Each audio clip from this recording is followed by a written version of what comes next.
Hello, and we are back. That doesn't look as bad as I thought.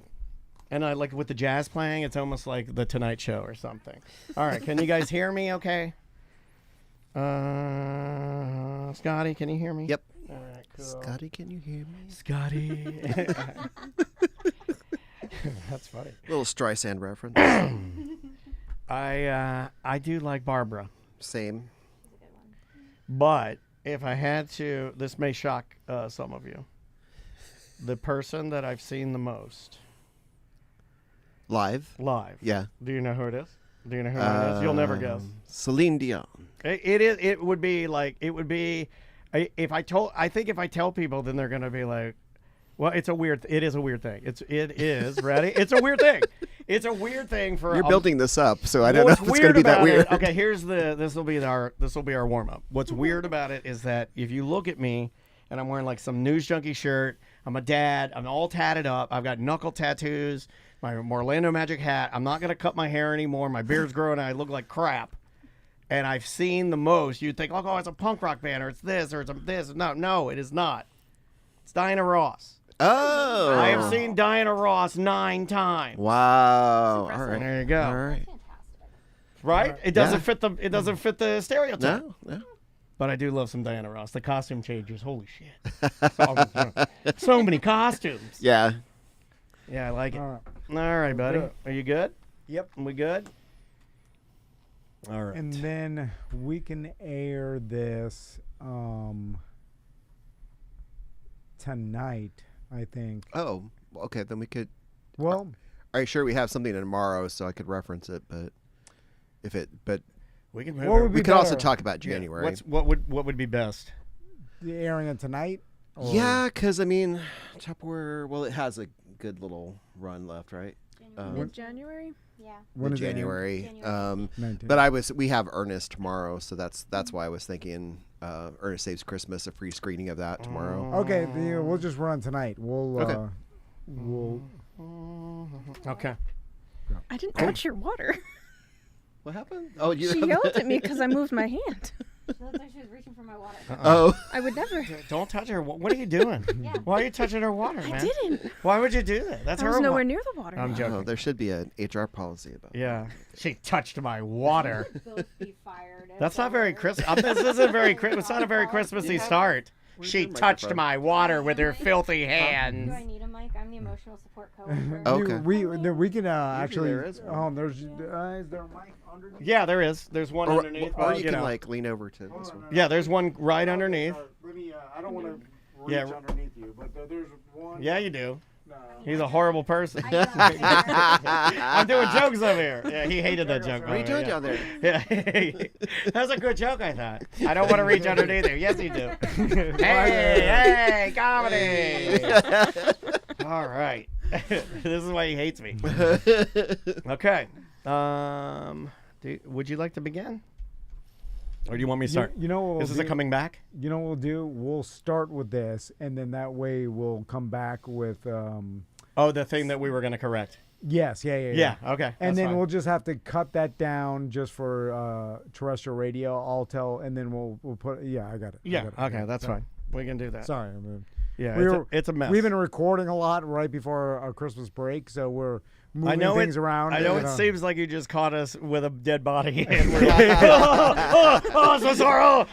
I realize that, but we're... That's the way this time period is, where you're trying to... I really I was so embarrassed yesterday. I have been calling every show the wrong name, and I know it drives him crazy because he'll say, like, I'll be like, what are we doing? And he'll be like, this is ACT3. And I'll be like, okay, in 3, 2... I'm sorry, what are we doing? Like, it's that fast, like how it falls out of my head. And it's embarrassing because then it makes you think, like, is it my age? Or is it the drug use? Or is it alcohol abuse? Or is it just... it could be Alzheimer's. Yeah, it could be Alzheimer's. Am I coming in for a landing? What is it? What's happening here? I saw Martin Lawrence in Tampa. All that. Thank you, Ross. All right, here we go. I can bring you want me to start? Yeah, we'll just start. Okay, yeah. Perfect. Here we go. In 3, 2. It is another corporate time with Tom and Dan. I'm Dan. I'm Tom. We've got I'll say the cast of the Orange County History Center here. Hey, I like that. I like that. The cast. Yeah. I love that. TheHistoryCenter.org, Yeah, and man. we're talking Tupperware today. Yeah, let's do it. Let's jump into some It's a Tupperware. fresh episode. I know that sounds crazy. It's like, hey, we have the History Center in to talk Tupperware, but you, sir, should know and be on notice that Tupperware is a local product. I did not know this. Yeah. So, Scotty, tell Probably us, the most famous thing to ever come out of this area, if you really think about it. tell us about the exhibit at the History Center. Sure. Well, actually, I'm going to let Kara tell you. But yes, this is inspired by the fact that they were they recently are closing up, right? Bankruptcy? No. Yep. Yes. And Kissimmee was the headquarters, but also there's a very local tie-in with the person that we're focusing on with this exhibit, Brownie Wise, who came up with that whole concept of those Tupperware parties that we know so much about. But Kara, would you take it from there? What a beautiful name. So you mean to tell me that the person who invented Tupperware's name was Brownie? No. She didn't invent the Tupperware. Because I was The like, parties, the concept, the selling concept. Okay, Yeah, because yeah. I was like, brownies go in Tupperware. Accurate. Right? I mean, that That's is true. like, I feel like that's a real thing. But anyway, sorry. I'm messing the entire show up, Tom. So, Kara, let's talk Tupperware. Yeah, so the headquarters for Tupperware Home Parties was in Kissimmee. Well, Okay. still kind of is until the end of the year. When did that start, by the way? Like, I would guess the 50s, but Tupperware itself was 1947. okay, Yeah, you're about right. Yeah. Sorry, they all That's kind your of blend part. Yeah, together. don't worry about it. I've learned something today. Anything on our show, Yeah, yeah. it's just dessert. It's just like it doesn't have to. Yeah. It doesn't have Just to be roundabout, accurate. yeah. We're just roundabouts here. And This then- isn't Anderson Cooper. Yeah. Let's look. If Yeah. you wanted the actual date, you would go to the exhibit, which you're going to do. There you go. You There you go. I This like isn't that. all I we're like doing that. in a but roundabout. if it was Anderson Cooper, I'd be drunk on New Year's. I would know be that too. for sure. I would be too. Oh my God. That I stand by. I'm gonna say some spicy comments. So let's get into it. What exactly is in the exhibit? So our exhibit is kind of a mix of a bunch of cool different stuff. We have some product in there, like, the Tupperware bowls and containers everyone knows. And then we have some cool stuff that's specific to Tupperware home parties, because the home parties is what was in Orlando. Tupperware it started and was manufactured up in Massachusetts. Okay, so this is interesting. So Tupperware, not necessarily from the Orlando area, just the concept of the ladies' parties. And I say ladies' parties like men didn't do these, but I guess men, primarily at the time, I'm guessing men wasn't, Well, these the main thing. But I remember these when I was a kid. Well, Tupperware parties, it branched off into a gigantic, Yeah. all these other businesses Yeah. that do like Secret parties. Yeah. I know what those are. and is it like, did it have multi-level marketing tied into it at all? Essentially, yeah. There were the salespeople who did the parties, and then Okay. there were distributors, and I think there was someone above distributors, right? God. Yeah. The executives, Brownie. Yeah, Brownie, yeah. Well, what I've learned about multi-level marketing, which, by the way, is my favorite type of marketing. Yeah, it really is. It is our favorite. It's my favorite Yeah. because I like that it's feast or famine. I Yeah, like yeah. if you're on top, Yeah, because you're the killing rich it. are I at like the if you're peak. on the bottom, you're working so hard. I can understand That's how you pyramids. learn. Yeah. All you have to tell me is rich Yeah. at the top. Oh my God, that's what I want. Yeah. I want to be rich, and then poor at the bottom. Don't care. Yeah. Rich at the top. I can't see them. I'm on the top. I can't even see their bodies. And Lifeless bodies. you know what's funny is the whole concept of Tupperware. It doesn't seem that revolutionary. Like, I know I'm saying that Well, now in 2024. I mean, right? no, dude. But I even when think I've an been- airtight seal on your food is some astronaut garbage, right? At I the think time, yeah, I think there yeah, was yeah. a time when, like, you would, like, you're Okay, like, you hold mean to on. tell me my bread will last more than a week? Yeah, but they had like Especially in Florida, because we're a swamp. But they had at the time, even before Tupperware, they had what's it called? The clear plastic. What's that product called that you put not Ziploc? tin Saran foil, wrap? saran wrap. You putting saran Yeah. wrap over a bowl of chili to keep the chili from going bad. And then I'm like, what if the saran wrap was just a top? That's what Tupperware is, right? I That's bet essentially you. what it was. I wonder if. It's not that genius. I wonder if who was first. Tupperware saran wrap. I'm curious too. I don't know. So Well, Tom seemed very confident when he. I mean, the Scotty, key, Scotty. everything he says, he's like, "This is the way it is, and this is how it's gonna be." And then most of the time, I like, and the guys go, they tell me online, they're like, "Put up a fight, Dad." I'm like, "I'm tired. I'm so tired." That's what you need to be at the top. You have to just say things confidently, and then everybody's like, "This guy knows." That's how you get the pink Cadillac. I'm gonna look at it right now. I'm gonna look and see. All right. Okay. So back to the exhibit. So there's products of Tupperware, and then basically you can just see the history of Tupperware parties and how they grew. yeah, so we have all of our panels go over the history of Tupperware in Orlando, but we really focus a lot on Brownie Wise.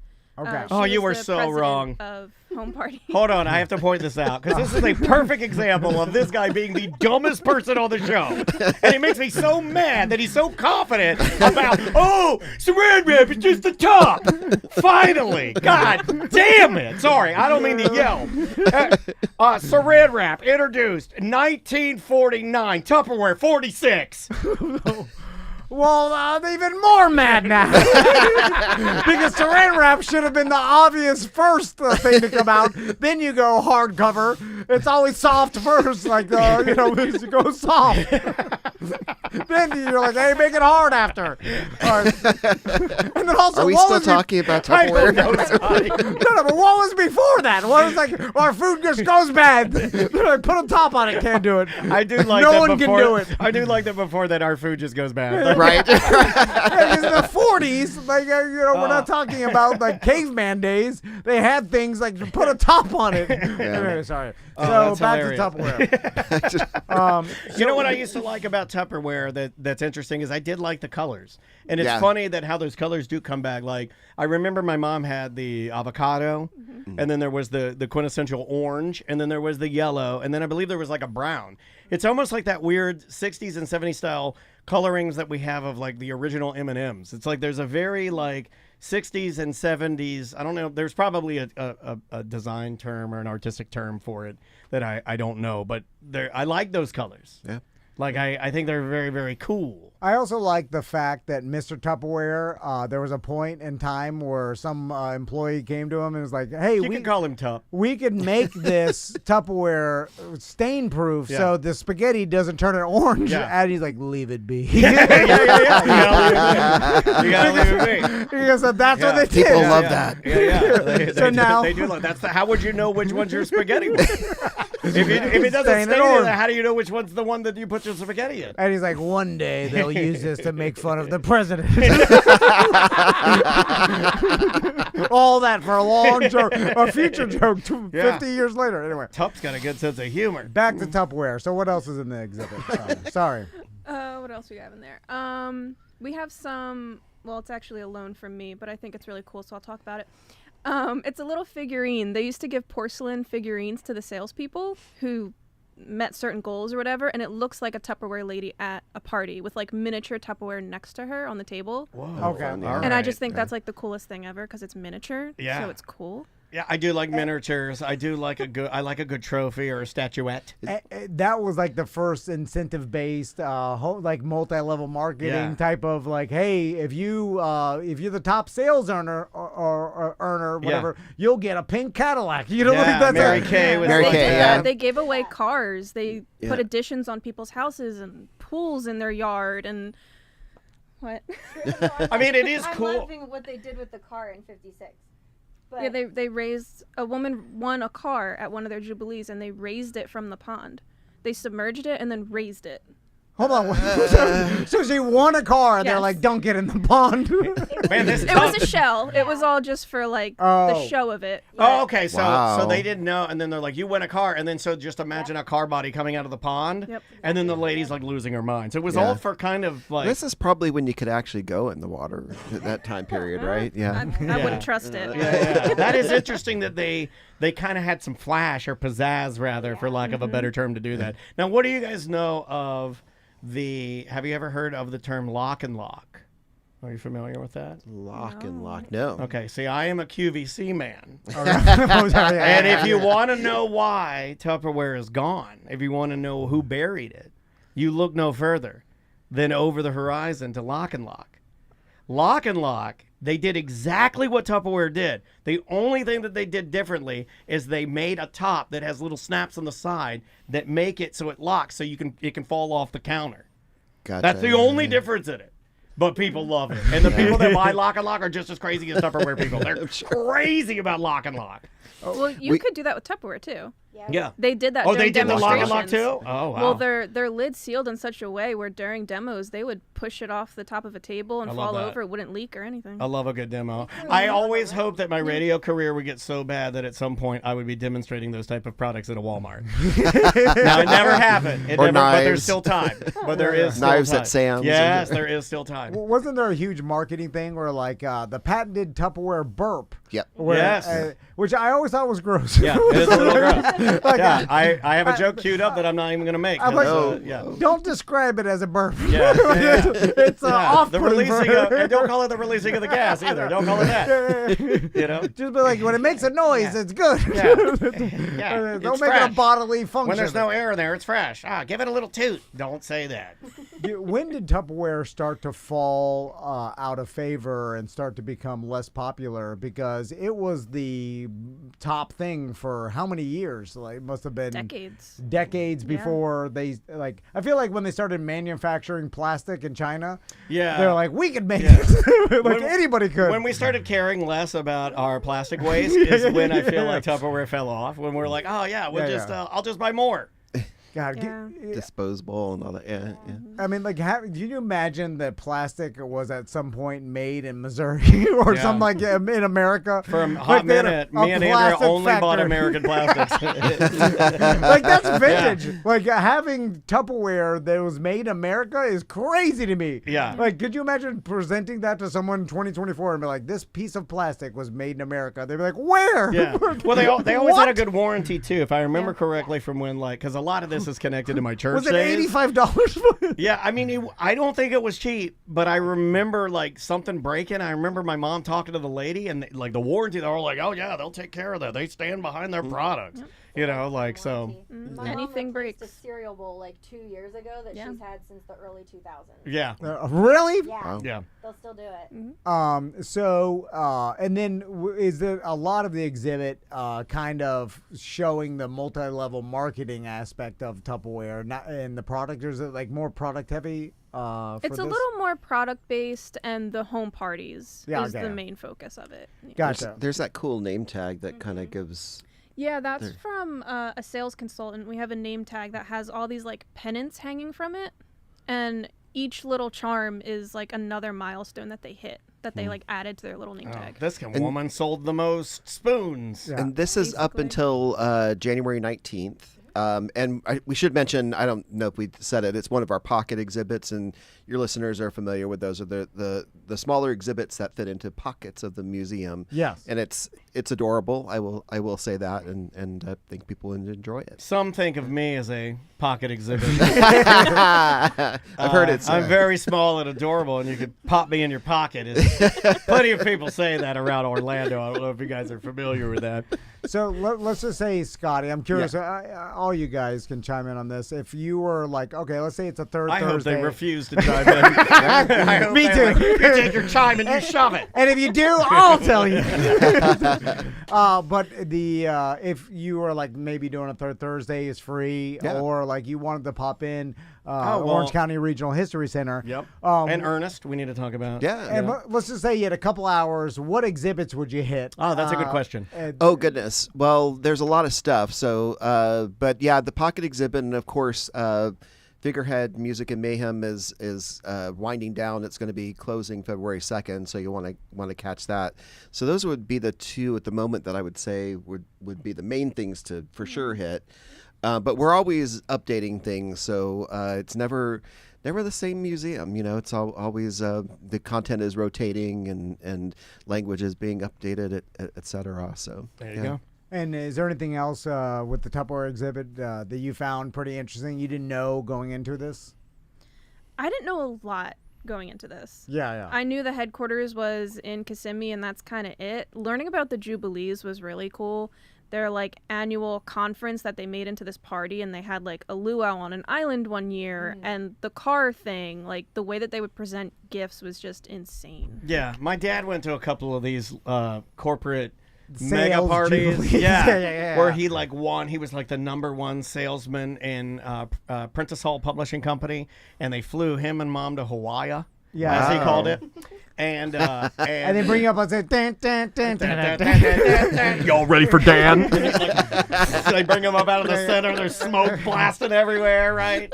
And my mom's like, "Oh my God, my hero!" And he's standing up there. We'd like to present him with this check for, we made millions, but here's 1,000. Here you go, Dan. like You got that. 1,000. We traded at all these hotel rooms and everything. You're getting a bunch of corporate garbage. Yeah.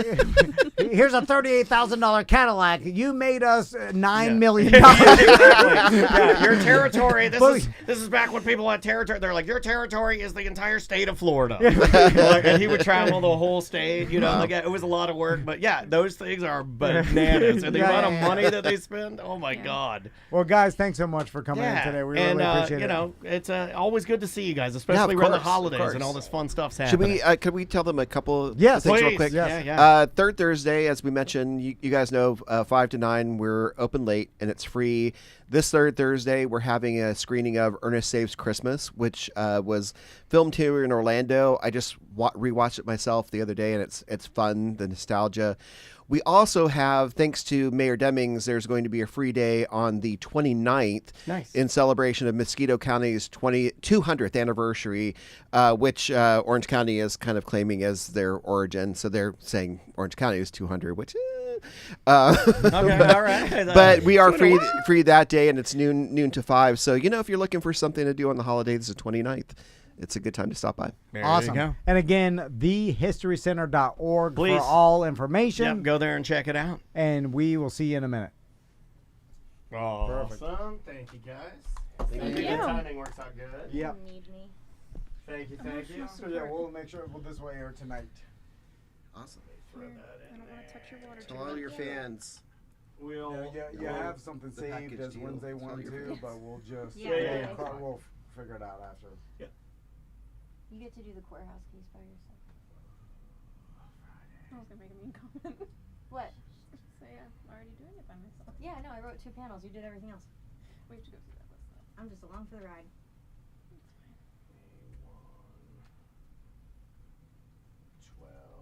19, 24. Have a great rest of your day, y'all. You know what? Yep. Thanks for popping by. Thanks for having us. Anytime. Thank you guys. Great Of course, to see thank you. you. Thank you. Good to see you. No problem. Cheers, y'all. Have a good holiday if we don't see you. Audio, create. We've got Tracy and I already lined it up. Okay. Zella, our new executive director. Yes, that's right. Yeah, she told me about that. Yep. Perfect. So you guys are gonna love her. 16 mins. Well, thank you guys. I appreciate it. Cheers, guys. See ya. Do you want me to turn us off? Are we done now, or are we doing any more? Yeah, we could air this on Twitch. It really doesn't matter. Like we could. We have to do the January 1st show, the one that we. Oh yeah, with Ross. God, I'm sorry. No, it was just that. My brain is scrambled eggs, dude. It's terrible. Me and Daniel forgot. We'll tell Twitch. We forgot the History Center was coming in. Especially me, I forgot. And then so I scheduled Ross to come at 1 to record a future show, but the History Center. We were supposed to call D-Rug at 1. No, yeah, I remember. We'll see if we. Oh my God, Ross. We'll see if we can call. I need him. Ross to just come in here and slap my face. Well, I knew the D-Rug, Just but slap me right across the face, Ross. we'll just have to. I'm sure he could talk now. I'll text him. Sorry about that, Ross. Sorry, Tracy had put it in our digital calendar. Oh, now he's blaming Tracy. No. She put it in our digital calendar, and I see the email. Defend yourself. And Dan doesn't like That's- fun anymore. No, I do like fun. Well, not with a client. so fun though. Yeah, I don't know. Made that so fun. That wouldn't have been. No, no. I'm too stressed out about it because I don't want to mess up something for Tracy. Like fun anymore. No, I love fun, but with Tracy, with that one, I don't want to get him in here. And he wanted to have Ben Franklin come in, and I'm like, oh my Did god. somebody say history? And I'm like, I don't know, not during the Tupperware thing. I literally would. like, I'll "What's just go to the bathroom and take a shit. They're like, what's happening? I'm like, no, just ignore him. He's like, what's happening? They're like, no. I look at shaking my hand. I live a good palms out handshake. No. Stop. All right. So this show will air January 1st. So it's New Year's Day. Oh my god. And we'll see if D-Rug can call in. We'll do, Let's see what he may have just texted me. No. I do too. If you think that segment would have been better with Ben Franklin, email Ben Franklin and Tom and Dan. Oh, it would have been better, buddy. I'm not saying that's not the question. Well, would it be harder? It would be a lot harder. Undo recording. Couldn't even play fucking pinball, dude. Oh, you could have. You totally could have. Undo recording. I think I got those. Shit. Because he's got me moving files. I just don't have enough. I don't have enough mental capacity today to handle it. I found the drawer of shit people have given you that you guys don't care about. And I rooted through that for a bit, so it's all good. 16.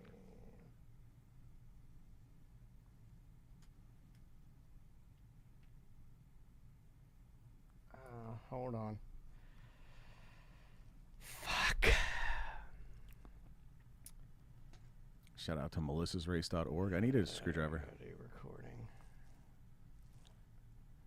How long is this one?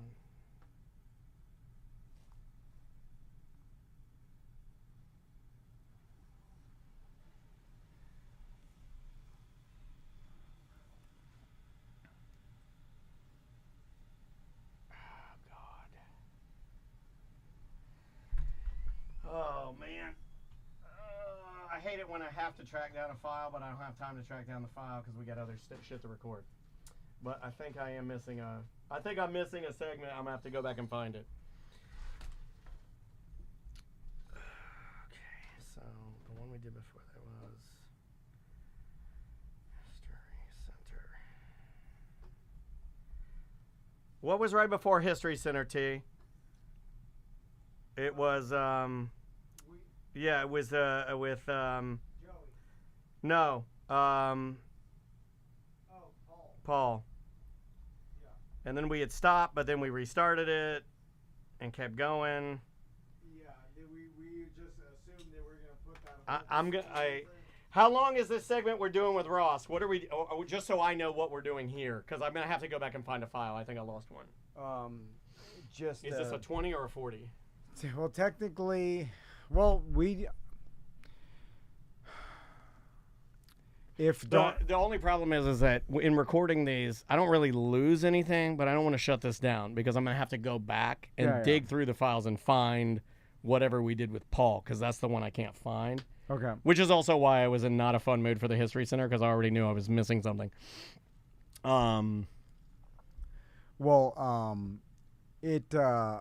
We could do 20. It depends on if Darnell Rollins is calling in. He's not.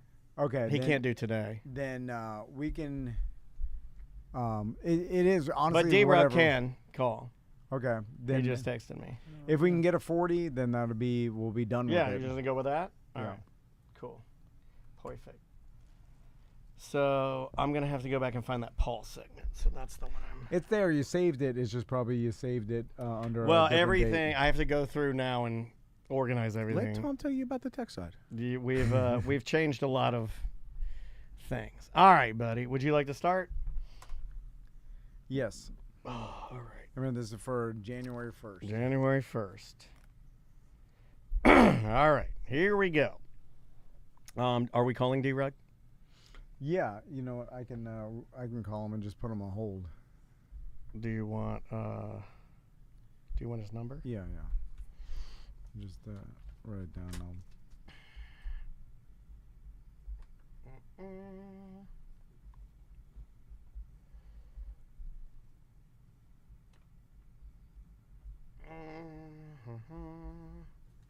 you go.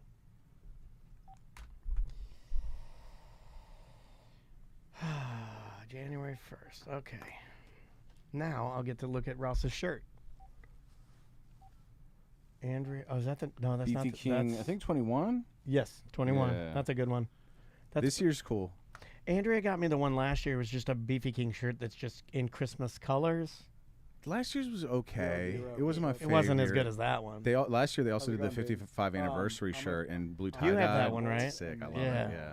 And then we'll go to you once we start the show. All right, hold on one second. You got him? Yep. What line? 1. Hey, buddy, can you hear us okay? Yeah, I can hear y'all. Awesome. All right, hold on one second. Here we go. All right. Why don't you begin, sir? All right. In 3, 2. Welcome to Corporate Time with Tom and Dan. I'm Tom. I am Dan. We are live on Twitch and YouTube right now. And head over there. Just search for @TomandDan Live. Like and subscribe. We'd love you for doing it.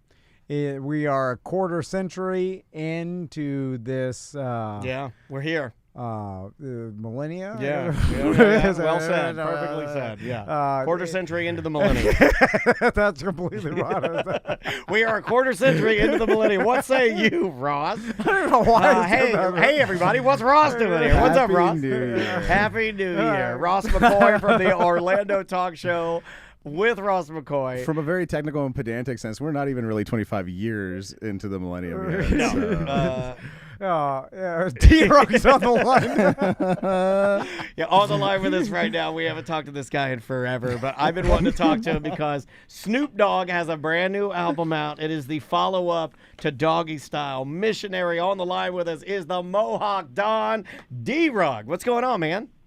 What's going on, fellas? How y'all doing? Good, Good. man. We haven't talked to you in a minute. Merry Christmas, Happy Holidays, Happy D-Rug, New what's Year. up? I love you, dude, but I don't love you enough to let it slip that Tom thinks is 2250 right now, you guys.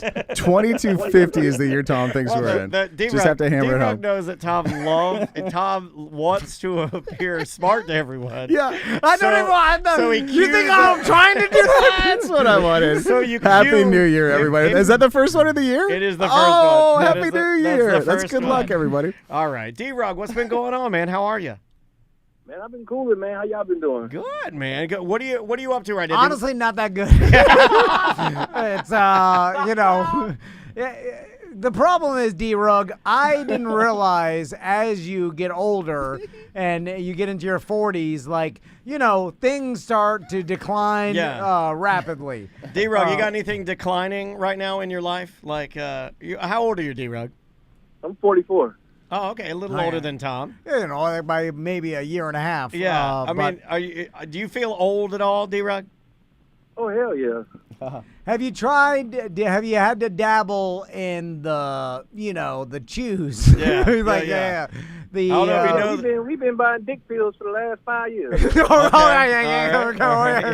I say. That's all he knows. And you can use the code TNJ at checkout for some money off, courtesy of the News Junkie. So D-Rug, let's talk about Snoop Dogg's new album. And It's called Missionary. Missionary. Okay. Hold on, I want to know where he gets these dick pills. Like what kind? Is it cheap or chews or pills?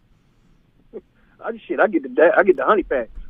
The honey patch. See, I don't know either. That's why you asked D-Rug these questions. Okay. What's the honey patch, D-Rug?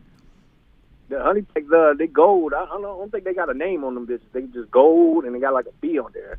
You get them from the gas Oh, station. stingers. Yeah. Hold on. I use those. Oh, are they the same chemical that's in like the Hims and the Blue Chews and the Viagra? It's the same shit. Yeah, it's the same shit. Okay, we can't curse, Put it in, D-Rug. put it in, honey. It is the radio. You have our beat machine is catching up, so please give us just a little bit of time. All right, I'm just gonna be transparent. Yes. We lost all of our employees, and me and Daniel are barely keeping it. We can't. I got nothing left. I don't know where the files are. I lost a file. I never lost files. We lost the files. The History Center came in. We weren't prepared. Ross came in. Then Ross wanted to do something fun, but I knew I'd lost the file. So I was like, I can't do anything fun until I find the file, Ross. And Ross knows that look in my eyes. And I know Ross was like, what the hell's wrong with him? What happened? Did he get some bad news from his wife? And I'm like, no. I lost the files, and I never lose the files. And I'm sweating. I start freaking out. Then I realized that we were supposed to call D-Rug at 1, and he was 25 minutes late. And I had already told D-Rug yesterday we'd call him, but we blanked on him entirely. So then I texted him. I said, I'm sorry, D-Rug. Please forgive me. And Oh, it's all good. I ain't tripping, man. they're talking out of a Taco Bell. So then we were like, you know what? You know what would be a good idea? Let's get D-Rug and put him on the radio. He won't curse.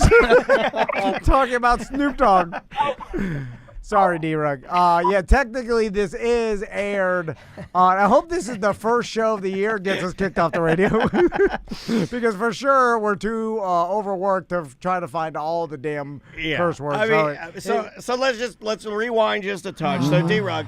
Now that you guys have lost your absolute minds on the air, let's just rewind just a bit. Let's rewind just a touch. And look, what would you say, the Missionary, Snoop Dogg's new album, let's start there. What do you give it? What do you say? Definitely give it 3 reefer bags. I was not impressed. Ooh. It was kind of a letdown, but it's not garbage. Yeah. But it's also not good. I agree with everything you're saying. I also would give it 3 reefer bags. I found that it didn't have, and there's something you said in a review, and I'm just going to say the word because I agree with you entirely, G-Funk. Yeah, it ain't got no G-Funk on there, man. It doesn't. Okay. It's real commercial. Now, imagine that you're talking to a nerdy white guy and explain to me what G-Funk means. G-Funk is basically 90s West Coast hip-hop. Sampled a lot, Parliament, George Clinton, Funkadelic type music. Yeah. So if you don't know about George Clinton, Parliament, things of that nature, it's missing that. That's what G-Funk was based off of, and that's what made everybody love Doggy Style and The Chronic was the G-Funk. And that album has no G-Funk on it. Well, it has a little bit towards the end, but not enough for me to want to replay that album. Yeah, as soon as you told me that, as soon as I heard the phrase G-Funk, I was like, oh, okay, yes. All of the things that I grew to love, like whether it be Doggy Style, The Chronic, what was Warren G's album? Regulate. Regulate. Yep, that. G-Funk era. That's all G-Funk, classic, like run-of-the-mill, like straight up and down G-Funk. And then when you listen to Missionary, although I will say some of the songs are good, they don't bounce the same way. They're not as much fun. And I thought you nailed it. It's too commercial. It's like they wrote the 2 hits that are the 2 singles are the 2 good songs. Hey, as a guy who just wants those 2 hits, what are they? Oh, the 2? What are the good ones on I'd there? have to look them up. The one with Sting. The one with Sting should do pretty good. Really? The one with Sting isn't bad. Yeah, I want to say that one's not bad. But the one that I like the most, I'm going to have to go in here and Didn't you say Jelly Rolls on this? He is, but I don't. The one with Jelly Roll, that's another big one, but it's gonna be big. That's but a song. I don't connect with that song, like. Yeah, it's Last Dance of Mary Jane. So why would you? Really? It's like not smoking weed ever again. Yeah, you're not gonna do that, D-Rug. And it's not at all. That one, I liked Foreplay. I liked Foreplay, and then I liked Thank You, and Shangri-La was. Thank You was good. Thank You was good. Shangri-La was good, but it's just not. D-Rug nailed it. It doesn't have that same bounce. Play one for me. Let me just hear it. Well, I don't know if I can play much of these. No, actually, Clippy popped in. He said the beat machine's reset, so we're good to go. Here, I'll do something extra work for yourself. Yeah, it's. Yeah. Shangri-La. Shangri-La. La la la la. Get hot. Okay, there we go. That was it. Beat machine flag. Yep. This is going to be the longest day of my life. But yeah, all right. Hold on. Let me pause that, and then I got to put. Okay. So now is Snoop Dogg? can you tell his age at all when he's rapping, or does he sound the same as young Snoop Dogg? What do you think, No, actually, Snoop is not the problem on the album. Snoop is good. He's sounding younger than ever. He's sharp. I don't know who writing it for him, but whoever wrote him for him, kudos. But it's Dre. I don't like the beats. Yeah. Dre didn't come through, man. I kind of agree. I expected a lot more, and I think that's kind of why they slid it out there is like, you know, you would imagine the follow-up to Doggy Style would, you know, and even the funny name, Missionary, okay, boom, I get it. Yeah, perfect. You would have thought it would have been, like, heralded. It wasn't. And they kind of slid it out there. They're like, here it is, you know. And whenever they do that, it makes me think that it's probably not very good. And knowing D-Rug and things that we both like in common, D-Rug, on this album, any good interstitials? I ain't gonna even lie to you. I listened to the album Friday and Saturday, and I ain't played the album again, bro. Okay. Right. And it's just like I was disappointed. I waited 30 years for that. Yeah. No, I know. That's why I wanted to talk to you because I know how much of a Snoop fan you are. Now, in the same regard, did you listen to Kendrick's new secret album that you dropped? Oh yeah. Kendrick's in rotation right now. Yeah. So he's doing. So you like Kendrick? He's doing fine. Yeah, I love Kendrick's album. Yeah, it's good. It's front to back. It's really good. Now, Ross, the interstitials. Yeah. That is the little bits in between the songs. Yeah. He was saying that so you wouldn't know. He and D-Rug have their own secret language. It's called the English language. You guys did one on. I don't think I can say it, but D-Rug's album. Magnificent A-hole. Yeah, that album. Yeah, we did one. I have no recollection of that. And I always like him. And the other day I was introducing my kid to some Public Enemy songs that I liked. And Public Enemy always has real good interstitials. D-Rug, tell me if you remember this one. I forget what song it was, but I play the song for my kid, and then the interstitial starts to play because it's like a tag at the end of the song. And on Fear of a Black Planet or something, one of the interstitials is a white guy comes on, and his name is Bernie Crosshouse from the KKK, and he proceeds to use the N word like 85 times in this interstitial, and it's like it's Public Enemy, so it's like a searing political satire, like reverso, but it is a white guy at the end of the day just saying the N word a bunch of times. Yeah. Oh, by the way, if you're like Tom, skits. Yeah, exactly. Call them mini skits, please. Interstitials. Sketches. Little mini bits between the songs. D-Rug, what else has been going on, man? You got big holiday plans, or obviously this is after the holiday. Did you have a good Christmas? Yeah, man. Christmas is good every year, man. Get to chill with the jits, you know what I'm saying, and make sure everybody get to see everybody, things of that nature. Tom liked your improving. He said we're pretending that it's after Christmas. I love it. And then Tom spit out his drink and had to run to the bathroom. He did. He held it to the sink, though. To his credit. Dude, I'm telling you right now, D-Rug's a better improvisational comedian than you are. This guy's got the goods. He's like, glad you asked, Dan. And he had a whole skit ready to go. He basically had a list of Christmas presents. How impressed are you at that? Though, honestly, it was great. That just shows you that you do have that stage presence. Didn't even blink. Yeah, it was amazing. Didn't even blink. And speaking of which, like since we got him on the line, and I know like he's you had him for a music review, Dan. Let me have him for a second for a comedy review. We're wasting his time, so it's always good to talk to D-Rug, man. And Darius, like half a month ago at this point, I went down to Tampa and I saw Martin Lawrence perform live. Okay. Do you know his stand-up at all? Oh, Martin, hell yeah, man. You So Crazy. Yeah. I'm a big Martin fan. Excellent. I knew him mainly from the TV show. We're leaving Tom out again. I feel like it's interstitials all over again. You know Martin Lawrence from the TV show Martin? He did some skits. Yeah. And like, just to let you guys know, and like listeners probably do know, like he is relevant in today's day and age because Martin and Gina is a meme. A rapper made a rap song about, D-Rug can probably tell us more, about a Martin and Gina relationship, and it's a meme now, Tom. Okay, all right. Do you know that song, D? Yeah, I think Big Sean did one. Yeah. Okay. Who else did one? NLC Chopper. Like there's a couple people did them Gina Martin songs. So yeah, thanks to Power Spot Craig's gambling addiction, we went down to the Hard Rock in Tampa, and he got some Martin Lawrence tickets, and we caught the show.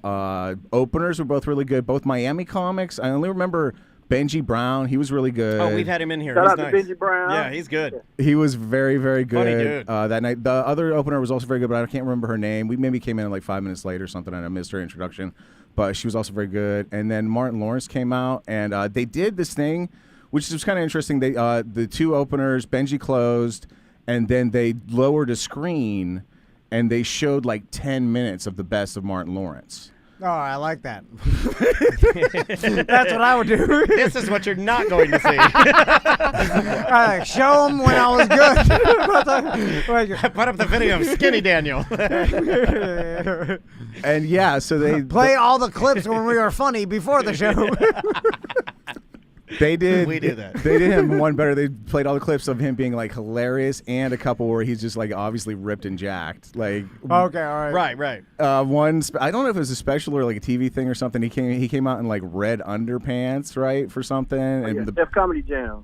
People are going nuts, and then the bit is he goes, boy, I'm all hot and sweaty from the attention, and he reaches into his underpants and pulls out a towel and mops his face off. And yeah, that's a classic moment, man. You know, we grew up on Def Comedy Jam. Yeah. So. Room blew up, and a lot of it was Def Comedy Jam stuff, like and him calling on people in the audience. Like he brings a lady up on stage from Def Comedy Jam, guy in the audience roasting his glasses, stuff like that, right? And then Martin Lawrence comes out, and man, boy, I love the TV show Martin. Did I mention that? Yeah. So good. Shanae, great show. Bad? Was it bad? He comes out, his first two things, I think it was in this order, but I could be wrong. I think his first thing was he goes, hey guys, Trump got elected again. Everybody goes, ooh. And he goes, I don't want to go back to picking cotton. And everyone's like, ah. And at that point, I'm like. That's a good point, though. So, like. I mean, like, who would, right? I mean, I'm waiting for the punchline. In my limited experience as a comedian, like seeing a guy on that level, he starts that way. I'm thinking, cool. He's opening with his Trump material. Let's get into it. Let's see what's up. That was it. All right. And this continued. And you were dressed like Ben Franklin. And then he did have a little bit of like he was like maybe he had some cotton mouth or something. I'll give him like maybe it was some cotton mouth. He Phrasing. And like you know, he uses the whole stage. He walks back and forth a lot, and he seemed like he had a little bit of a limp. And so he's walking back and forth with a little bit of a limp, and he's not talking exactly correctly. And his next bit, I think, was, people say it sounds like I've had a stroke. Does this look like a guy who's had a stroke? And like, but he looked like a guy that had a stroke. Me and my wife both looked at each other and kind of nodded, like, yeah. It's like he turned to, do I look like somebody who has a stroke? Exactly like gotcha. that. Yeah. Gotcha. Like, and it soundted exactly like a person who'd had a stroke. Correct. right. Like, you and Jamie Foxx had a stroke. That's what happened. Yeah. And to be fair, he's destroying. Audience loves him. He can't do anything wrong. But like from my perspective, he kept going into setups, and he would do like what I considered like a really good premise. Yeah. And then he would stop and turn and walk the other way and do something else.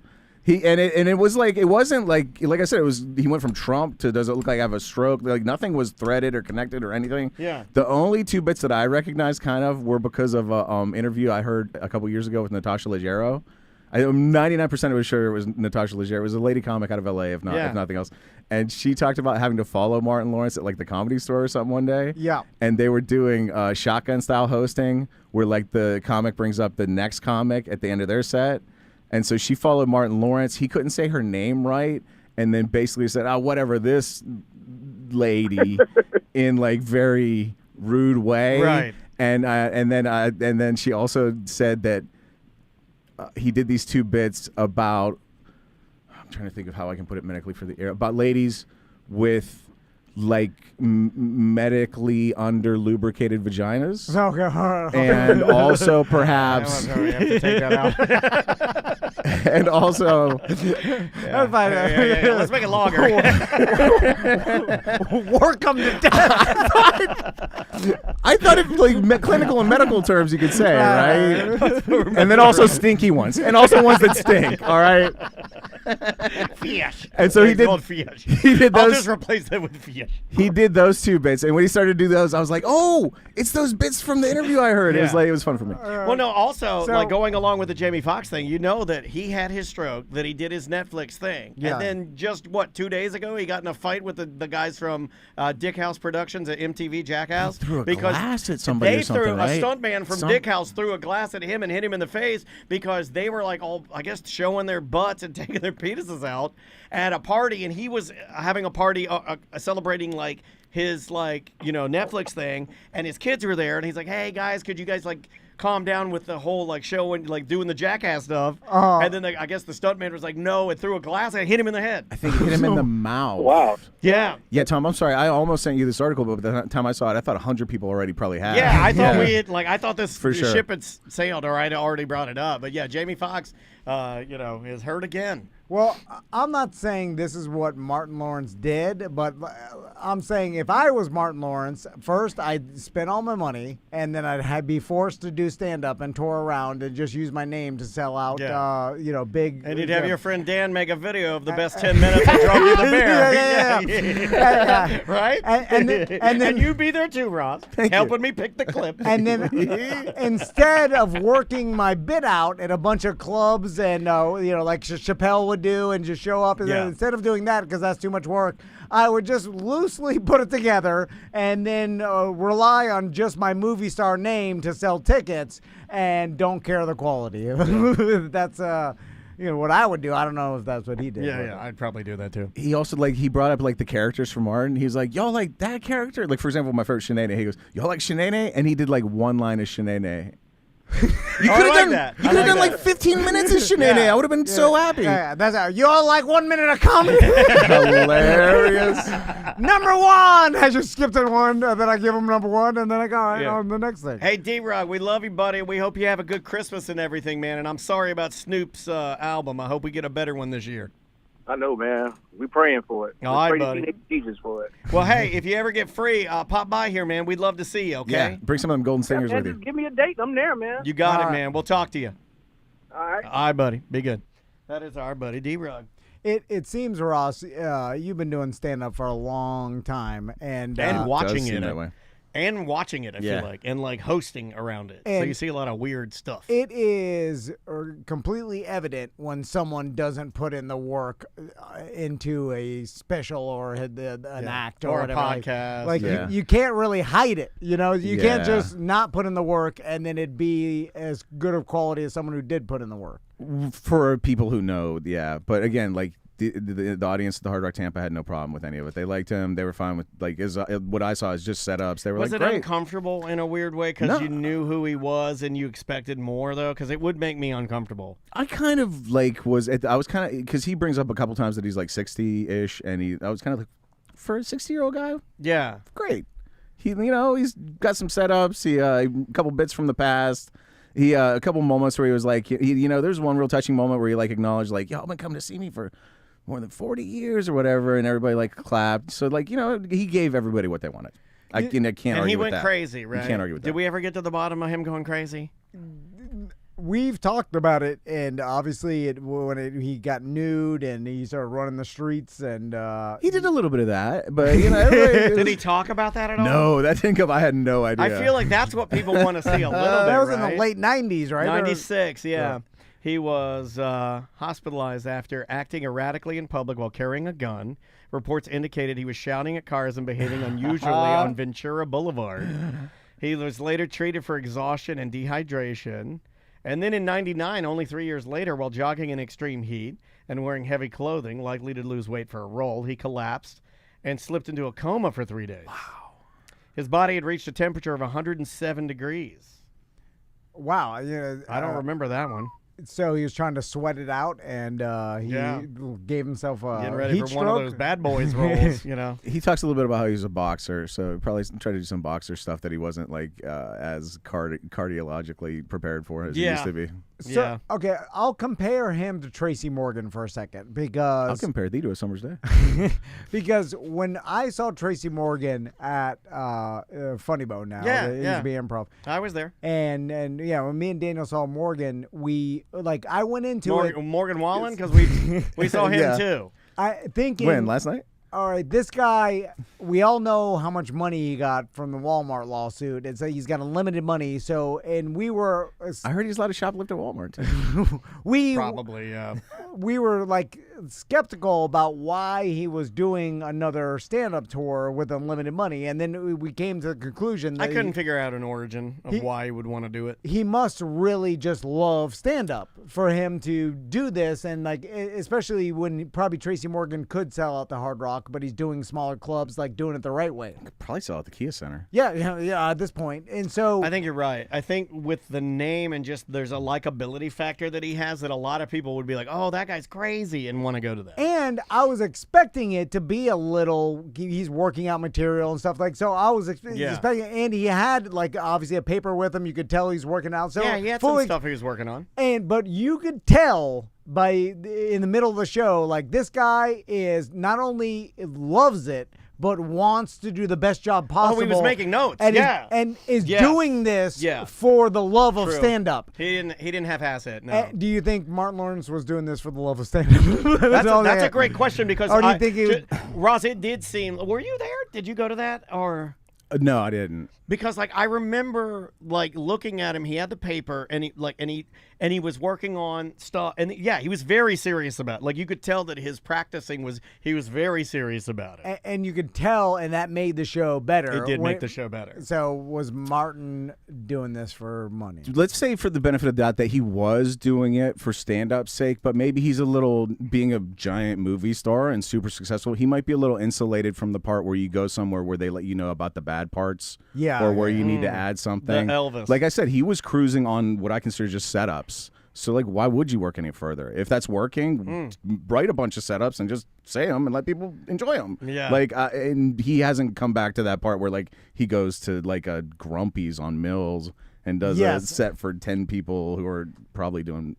But when you're as big as Martin, even Tracy Morgan could have done this. He could have just made the audience scream and laugh just by doing the standard. Shucky ducky quack quack. Yeah. He could have done Shucky ducky quack. Just give me a couple 30 rocks and I'm good. But he didn't do that. No, you could tell he was actually trying to write comedy, and that's what I appreciate. Yeah, which I appreciated too. There were some jokes in there that you could tell were not finished or.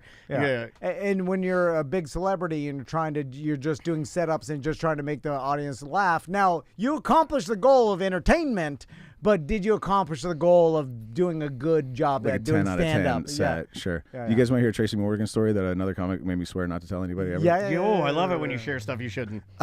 So this guy was working the Improv the day that Tracy Morgan came in. Yeah. And I guess he was sent to open like the back side door to let him in, and a limo had pulled up like right to that door, and an entourage got out.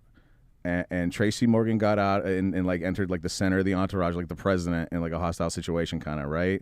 And they stood there for a while and like inquiries were made like, when will the procession make it from the car to the door to go inside? And it was made to be known that when Tracy Morgan's jukebox arrived, his like boombox came and started playing the music that he walked to, that is when it would start to happen. And so... This is a true story, too. Couple minutes go by. You guys have heard this one already? Yeah, well... No, from other people, other places. We've got... This has got to be true. So the boombox comes, starts to play. They walk about halfway, and like a battery falls out or something, and it stops, and the whole procession just stops and does not move until the boombox is fixed and starts to play again, and then they proceed inside. So... That's pretty awesome. He's doing it to troll, right? Or is he doing it because he really wants to do it? Troll. Is he doing it? It's gotta be troll. You know, it's like when you put It's gotta be troll. When you put the 80 flags on your boat. Yeah. Like, are you really love it that much? Or are you trying to like, troll? Well, it's like if I came in here dressed in my Halloween costume. Right? Yeah, like I'm putting on. Is this a crack on me wanting to do Ben Franklin during the History Channel? I didn't do it, Dan. I asked you. Here's the only thing that makes me think no, is because the guy that told me this story was the only guy present and the only guy who saw this. And, like, why would you do that for, like, a dude Personal troll. opening doors at the club? Like, Personal why? troll? Could it be a Bill Murray type of deal where he used to just show up at people's? Remember, like this was a thing that Bill Murray used to do, where he'd show up to a random stranger's birthday party. And then just start bartending and just be hanging out. And then, like, it wouldn't be for a lot of people, but he knew that the word would spread and become a legend. And it did work for him. It did. And he's known for walking by and, like, taking a chicken nugget off of somebody's plate and being like, they'll never believe you. He's done stuff like that. So is it like that? That's him. No, I think, to me, Occam's razor, the simplest solution to this equation is that Tracy Morton just likes having music when he walks from the car to the door. That seems like I play jams when I take a shower. Nobody else in my house does it. I miss my shower radio. Andrea threw it away because I got moldy. Yeah, I got moldy. Hey, the fact that I saw him covered in baby oil, screaming, "Daniel, can you help me?" Creamy baby oil. That kind of lends to this is who he is. Yeah. He does what he likes. Yeah, he absolutely does what he likes. All right, should we take a break and come back with maybe a new guest? Yeah, let's do it. Let's take a break. You guys can go outside and scream for a little bit or whatever you need to do. Yeah. We'll take a little break, and then when we come back, we might have a guest. We'll be right back. Cool. All right. I'm sorry, dude. It's all fucked up with the It's fine. with the amount of cursing. Where's this one? We got all the way close to it. We were doing well. Where does this go, though? I can get it. That's January 1st. January 1st? I can get it. Like, things are going smooth. Last week, totally smooth. We got the best of done. This week, we got, like, wife cast done. All, like, yesterday went fine. And then today, all fell apart. It's too much. Who do you want? What do you want to do? Who do you want to talk to? No, I don't know. Is that one? That's one, yeah. What do we got, like 10 minutes? We have 13.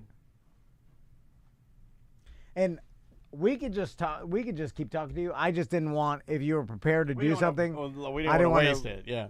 Yeah, I got nothing really. Okay, let's just. Yeah, then no pressure. We'll just. Yeah, well, no, let's just come back and talk shit because I don't want to force it. I just didn't want to not do it and then be like, "What do you?" Yeah, I mean, I prepared for this shit. Even the D-Rug thing was a force at this point because I literally wasting his time.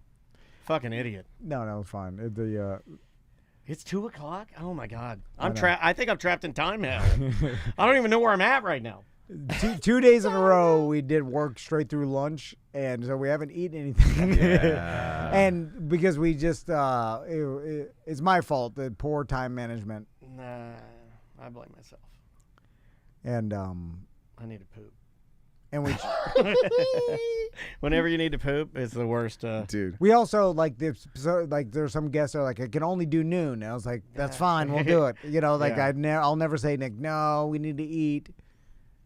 Let's just do it. We'll do it.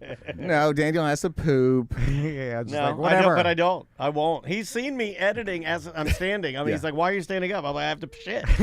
And I'm standing up editing because I got to get it done. All right. We're keeping that. All right, 13 minutes. I got voicemails. I got emails. Yeah, we can open the Christmas cards. What?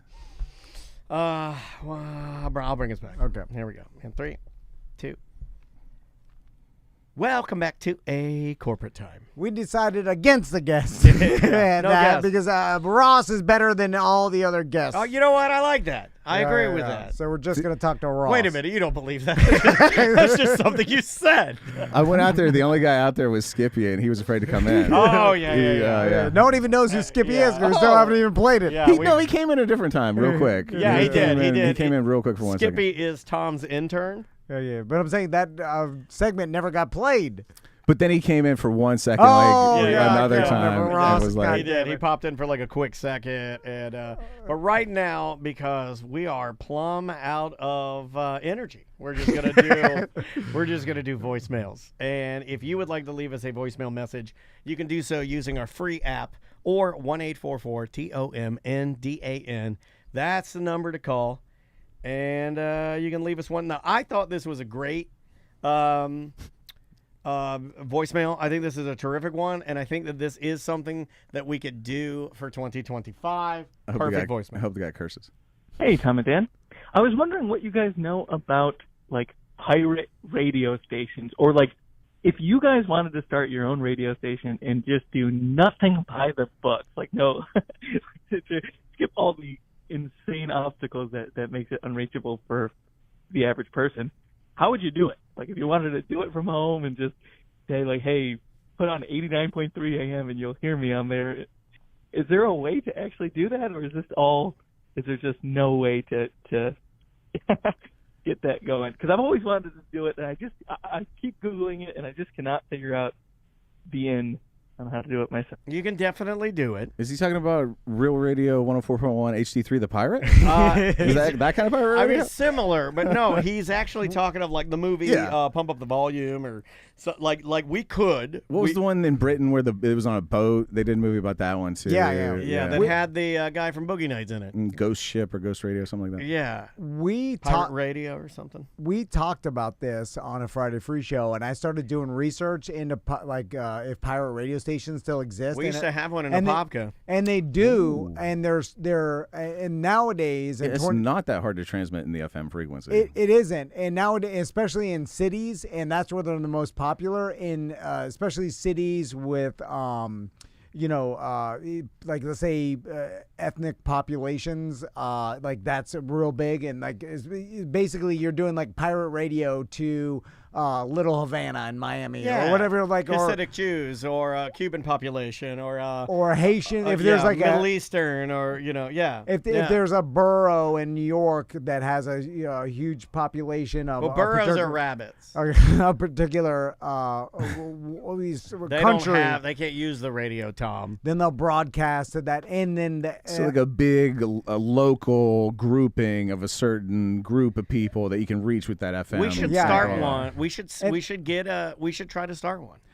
So just to see if we can get it shut down. First, what's odd to me is, and then why it's that way, because you could broadcast what we're doing right now on the internet, and you could do it very easily with your cell phone, and it could reach every cell phone in the world. So there's an easier way to distribute your message. That's why they do it in like particular small clusters. This may be more effective though. Dense. This may be more effective because it's more unique. Right? Like, I mean, I know we say that. And hyper local. Yeah, you say, hey, everybody's got the whole entire internet in their phone. Well, that doesn't work because no one's ever going to find you that way. You need to be unique. So you almost have to take a step back. It's almost like you would get more attention by using the pirate radio station than you ever would because it sets you apart. Well, who's surfing radio stations to see what pops up? Like, I don't think that exists. Yeah, but it's not about having somebody. It's all it is about. Oh, there's a pirate. Did you hear about the pirate radio station? It has nothing to do with random surfing. Well, would you promote it on social media? Like you promote your pirate radio station on the internet? No, you'd want word of mouth.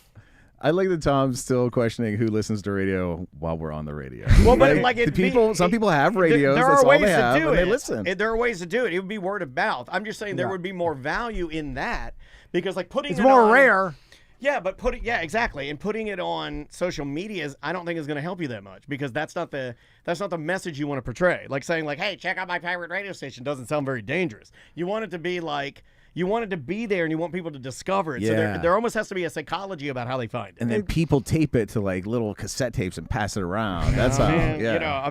Cassette tapes are back. Yeah. I'm just saying, it's different. I also found out that, like Ross said, you just need an antenna, like a ham radio antenna, and you can basically broadcast in depending on how much power you have, how far it'll go. How far it'll go, and if it's a clear day, sometimes it can go further. Like it's weird with radio waves.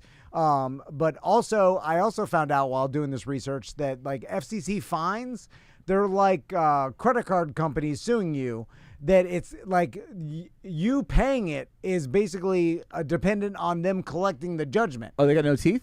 Yeah. So there's like they fine you $100,000 for having a pirate radio. Apparently, these pirate radio stations get fined all the time, and they just never pay it, and there's no recourse. Oh, we can do that. Yeah. Then the FCC exactly. has. I mean, all they'll do is shut it down and fine you, and then you just don't pay the fine. It's like medical bills. Yes, and then they pretty much they can sue you, but then they won't do that because it takes too much money. Yeah. And so there's it's really like they'll be like garnishing your wages or something because of it. Yeah, so the fines are basically meaningless for the most part. Like, it's not something that they can hold you accountable or garnish a wages. Yeah, I remember like, when we it's not read like child that, support. and we're like, well, then why the hell are they there? Just ceremonial? Like, why do you even have that? Yeah. just to scare people. And they have it for big business and big radio because Right. Well, that you can collect because they'll cut the check. yes, Right. yeah, they yeah, got to yeah. stay in business. But for the guy that's broadcasting out of his apartment in New York, he doesn't care to begin with. it doesn't matter. Yeah. Correct. So, but they still exist, and it's easy to do.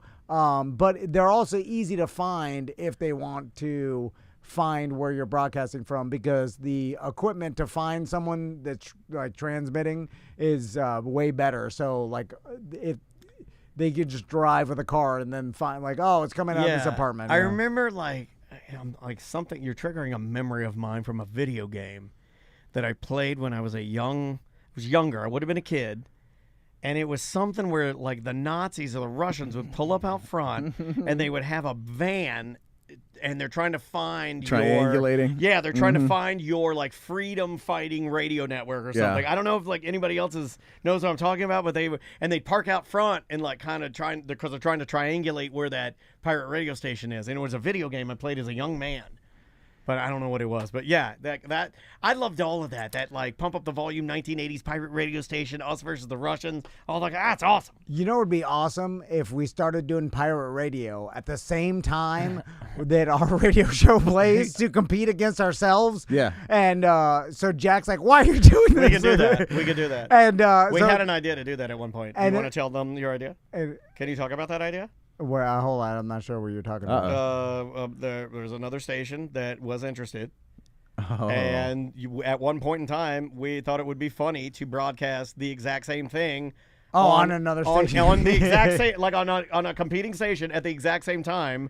Yeah. Because to me, I'm like, well, let's just dominate all the airways. We'll be the only thing you can listen to. Well, you could do AM, FM. A lot of places do that. Yeah, Well, they do simulcast. My argument that when Jack said, no, we can't do this, I was like, well, we're not competing against, like, Correct. You know what I'm saying? No one's going to go to another station to listen to the same show. All we're doing is getting the people that weren't listening to us, which I think is brilliant. It's one of your better ideas, I honestly. That, actually, I don't Right? have an argument for that. Thank you. I thought it was a goddamn I good don't Tom have an idea. argument for I that. thought it was a GD. I'm trying to cut down on that. It's Yeah. a good Tom argument, but everyone we told it to, it was like, you can't do that. I'm like, well, why? Why can't we do that? Yeah. It's double the commercial time, too, because we can sell commercials on the other channel. Yeah. So that's exactly what he needs is inventory. So how is that a bad Tom idea? All right. I'm listening. Change my mind. Anyway, so I wonder if you if we did do a pirate radio station. Now, like, the quickest way for We have the guy to do it. You know that, right? What do you mean? We have the people that know how to do this. Oh, yeah. We have the ham operators. We have the internet people. I think Tony has done it before. Like with ham You are radio. correct. I You are absolutely I'm correct. pretty And I don't want sure- him getting mad at us for not mentioning I that. think Tony He's has right. done this before. Tony did have a ham radio station. Like, he had an illegal radio station. Yeah, You're right. He had a pirate setup. He did. So then I think you pick a signal that is not active, right? Like, We try not to, like you're not recording over. That makes it easier. you want to find something, right? Like, you want to slide in the shadows. So you find something in your local area that doesn't have a lot of feedback or a lot of what do you call that? It's not stepped on a lot, you know? You don't want to Wide like open. you like, for example, 104.1 has a lot of power behind it. So if you tried to broadcast on 104.1 with your little rinky dink, you're fighting that. So you're not only like using to broadcast, but you're fighting a broadcast signal that exists. So you want to find one where there's nothing, like 88.5 or something. And there's tons of them, Oh, right? yeah. I mean, Oh, yeah. So then if we did start broadcast, like, how? I think we could do it for a long time before And now- anybody would shut us It down. would be our listeners ratting us out. It wouldn't be us. It'd be somebody being like, I want to ruin it. Yeah, but even if they did that, where are they going to go to the FCC? And the FCC is going to be like, I'm too busy. We're like, I'm not going to. They'll put it in queue, and it would probably take 2 to 3 years for them to ever determine that we're doing it. And by that time, we've probably lost interest, like the air T&D. Yeah. Or, like 5 days from now or so, Trump gets sworn in and he just gets rid of all that stuff. FCC We have a new gone. guy. I don't think anybody cares. He did pick a new guy. Yeah. He picked a new FCC guy. Like, trying to take over a dead radio signal that no one even uses. Who would care about that? Tom, what if you do now? You've scaled down. You guys right now are broadcasting on radio and to Yeah. the world online. You're trying to scale down to just a pirate radio station. What if we scale you down to a Mr. Microphone? It's the same thing, but handheld. Oh, you stand on the corner and just scream to whoever's well, listening. You're just a crazy person. Well, that's what we want to be. No, Mr. Microphone is a toy, and all it does is take over nearby radios on a certain frequency. Yeah, so you have a microphone, and you, for example, you take Tracy Morgan's boombox, set it to FM, probably 88.5. It's a personal radio station, is what you're doing. They usually go to the very low end of those, and you just talk into a boombox. You're super focused, dude. I like the idea of talking into one person's specific boombox, like one listener. We go over to his house with okay, hold on. Two boomboxes. I'm 88.3, you're 88.5. Oh yeah. And we put our boomboxes side by side. And like a Flaming Lips album. Personal podcast, straight to you, never through recorded. Radio signals. Through two radio signals. It's the least efficient thing you can do. No recording of it. Awesome. No recording of it ever. Yeah. When it comes out of the speakers, it's lost forever. Okay, 2 cans with strings attached. Yeah, pretty much. And you put it up to your ears. Let's do another one. This is from Cadillac Pat. I like to hear from our resident crazy people. Yo, Tom and Dan, it's your boy Cadillac Pat. I forget your stance. What's your stance on batteries? Isn't there like a little a way to grade? Energizers have like a 30 lumen, and if you buy the Amazon batteries, they're like cheaper. What do you guys do for batteries? I'm a guy that buys the good batteries because they do last longer. My buddy was telling me, no, just buy the cheap ones. They're the same exact thing. No. I'm like, no way. Energizer and Duracell, they're way better. What's your stands on the AA and AAA battery? I forget. There's a way to tell the amount of power it has. Anyways, love you guys. Bye. I do not buy cheap batteries because of the amount of stuff that I've used in here that, the mini recording equipment that I use, when you use cheap batteries, they explode. They last for 2 days. I don't do it. I just buy either Energizers or what's the copper top one? Duracell. Mm-hmm. Now, the Amazon batteries, right? That's what are those considered the worst? Because there's Temu batteries. The chat room is. Melissa in the chat room, they're all going I love Amazon batteries. No. I'm with Ross on this. I've had them come uncharged before. I've had dead Amazon batteries come before. They're the worst. Come with no charge. Yes, I've had that too. Yeah. Now, is there any chance this is like a sunglass business where all the batteries are made in the same area and they're just wrapped with different Luxottica or whatever it is? Yeah. I don't think so because Duracell and Energizer Luxottica clearly are better. I just go Costco because price-wise, you could use 3 Costco batteries for the price of any Duracell battery. We looked it up one time, and there was an actual difference in the battery. It was Rayovac batteries are this type of battery, and Duracell batteries are this type of battery. And it was what you're paying for is a slightly elevated version of a regular battery. And I can assure you, whereas a Energizer or Duracell will last, for example, my kid's Xbox controller lasts a week. Back when we were on dollar store batteries, you're lucky if you get a day out of those. Classic poor stuff. You're buying more of them because you're trying to be cheap and poor. Now, I don't know if we ever did this voicemail. I think we were going to do the voicemail. Maybe we eventually did at some point. But somebody called in, I want to say 6 months ago, and said that when they were a kid, their mom and dad would keep their batteries in the freezer. Did we talk about that?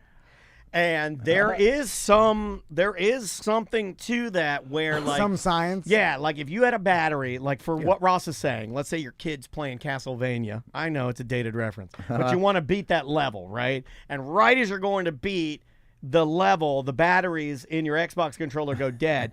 Supposedly there is a play where if you are a cool dad, you can take those batteries out, you wrap them in something to you got to keep them dry. So you wrap them in a piece of paper or something, and you put them in the back of the freezer, and you let them sit there for an hour. If you take those batteries out and put them back in the controller, your kid can finish the level because it's going to make the battery work again somehow. So, the cold... I don't know. Basically...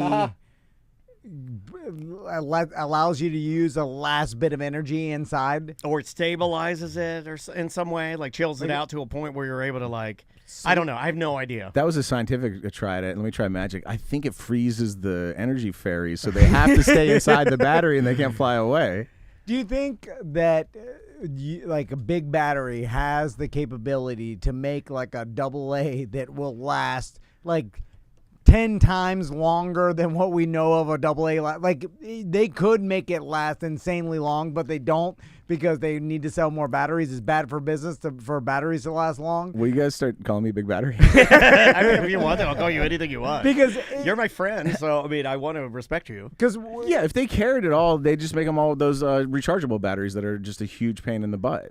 That's all there would be if Big Battery cared. Because it's okay. So technology. Okay, let's analyze this. Technology always gets better, right? And products always get better for the most part. For the most part, yeah. You're trying to refine it. You sure. know, so things in the '90s like should be better now with across the board, right? So, but if you told me like, did a '90s AA battery, how much longer does a 2024 AA battery last than '90s? I would be like, I think it's the same. It's comparable to me, but are you adding in the technology now?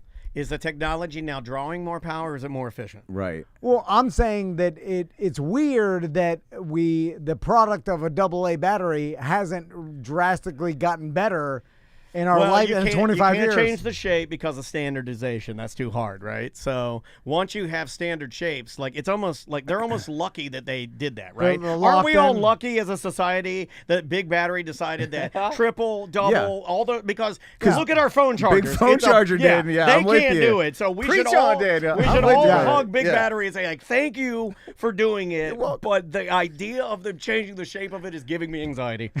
Well, because it would I'd be like all the rechargeable batteries I have, all the equipment that I have, all of our recorders are broken now. Man. Well, you know what I mean? Like, how much gear would I lose if they changed the shape of a AA battery? Well, you're freaking me you out. have about 100 adapters. You're freaking me out. You couldn't change the shape, but I'm saying, could you change how much energy it holds? It seems like over 25 years, you should be able to. You can, but only so much before you gotta change the shape. Okay. But are you taking into account what Dan's saying at all? Whereas in 1995, I was putting 2 AA's into a weasel ball, and it was just rolling around. Spencer's. It was just rolling. Hey, if anybody wants to buy me a weasel ball for Christmas, they're awesome. So in 1995, I'm putting 2 batteries in a weasel ball to roll around on my floor. Yeah. But now in 2024, I'm putting 2 AA's into an Xbox controller that's Bluetooth wireless and is like working at the speed of light, so that I can murk these guys in Fortnite or whatever. You know, like it has the battery improved. I'm using an Elite, which has double rumble packs. It's got double controllers on the bottom of it. I mean, so I don't know. I would be willing to bet that controller would suck the batteries crazy, man. Have you seen the claw? No, I want the claw so bad. All right, I'll look it up. So, but that's a weird thing to me is that I never heard, and to me, it's not a thing to be like, oh, these batteries are so much better than the AA's I had in my day. Like, no one ever really says that, you know what I'm saying? And, like, I don't, remember when I was a kid in the 90s, like, saying, oh, these AA's always suck, and now I'm like, they work so much better. I was like, it's about the same. I know that we need a 2024 battery, and we need a 1995 weasel ball, and we'll figure this right out. I bet you we can get to the bottom of this, but, we got to get out of here. All right, we will see you tomorrow. Awesome. So, all right. Well, that's like the weasel ball, huh? That's funny. Dude, I love those. They were so fun. They're fun for pets, too. Yeah, the cats love them. All right, I'll help you with the organization of all this shit. Actually, we don't, because we've been working so goddamn much. Well, tomorrow, tomorrow's Thursday. We got time to even do that tomorrow. Like, even if I'm, lunch, if I'm just patching this stuff together, and then even Friday after the show. I mean, finish the show, and I'll still be going through shit, because I gotta get something to eat, and I need to use the restroom. Bye, guys.